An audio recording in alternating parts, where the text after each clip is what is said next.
Au nom du Père, et du Fils, et du Saint-Esprit. Amen. Frères et sœurs bien-aimés, vous qui nous suivez des quatre coins du monde, recevez nos salutations fraternelles et soyez bénis. Le temps de Pâques avance progressivement vers Pentecôte.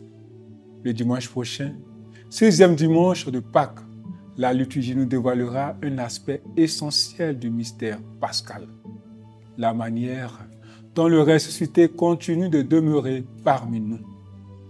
À première vue, Jésus évoque une absence. Pourtant, au cœur de cette absence surgit une nouvelle forme de présence, plus intime, plus universelle.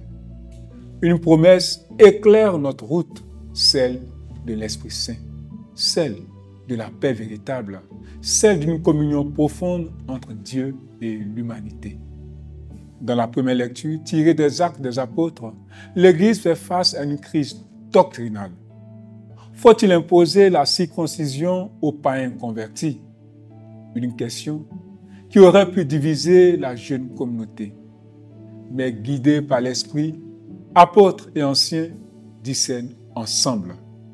Ce premier concile de Jérusalem nous révèle que l'Église n'est pas une structure figée, mais un corps vivant, capable d'écouter l'Esprit dans l'histoire.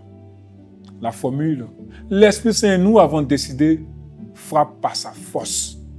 Elle exprime une réalité chère à un illustre théologien, bibliste et exégète Raymond Brown, pour qui cela exprime l'unité du divin et de l'humain dans le fonctionnement de l'Église. Pour ces théologiens, quand nos décisions naissent d'une authentique écoute de l'Esprit, elles incarnent cette coopération au mystère entre Dieu et son peuple. Ce modèle, frères et sœurs, nous interpelle. Dans nos familles, dans nos communautés, quelles décisions prenons-nous sous l'impulsion de l'Esprit et non selon nos seuls intérêts? Dans la deuxième lecture, l'Apocalypse nous entraînera à contempler la Jérusalem céleste. Il n'y a plus de temple, car Dieu lui-même habite la cité.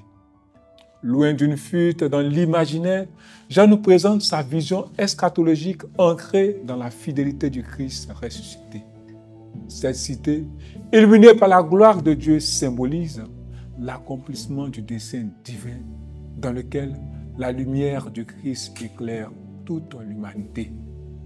Ce n'est pas un rêve lointain, mais un horizon vers lequel l'Église doit tendre dès maintenant. À nous de bâtir des communautés où cette lumière transparaît, sans mur ni exclusion, ouverte à l'accueil, à la dignité et à la justice. Dans l'Évangile selon Saint Jean, l'un des textes les plus riches spirituellement, Jésus prépare ses disciples à vivre son départ, tout en leur dévoilant un mystère. Il demeure avec ceux qu'il aime et garde sa parole. Au dit de certains théologiens, ce passage condense le cœur de la christologie joannique.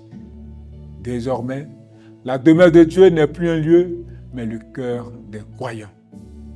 Mon Père l'aimera. Nous viendrons vers lui et chez lui, nous ferons une demeure. Ici, le verbe grec amonei, demeurer, exprime la profondeur de l'union trinitaire qui transforme celui qui croit. Il ne s'agit pas d'un simple sentiment religieux, mais d'une véritable transformation intérieure. L'amour auquel le Christ veut nous faire participer n'est pas vague. Il se vit dans la fidélité à sa parole, incarné dans nos gestes quotidiens.